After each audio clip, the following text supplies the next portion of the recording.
York City's bustling port, and passengers were checked by immigration officials before being allowed into the U.S.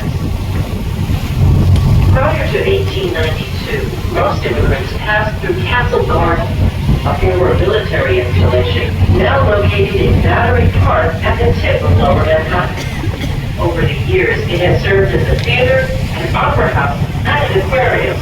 It is now a National Park Service site known as Castle City.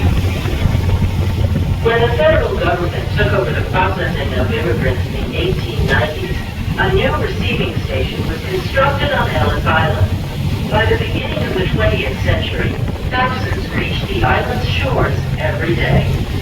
You will have the opportunity to learn much more about these immigrants and their experiences during your visit today.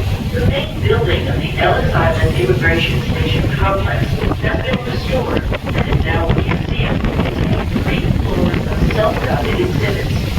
Information is available at the desk on the main floor.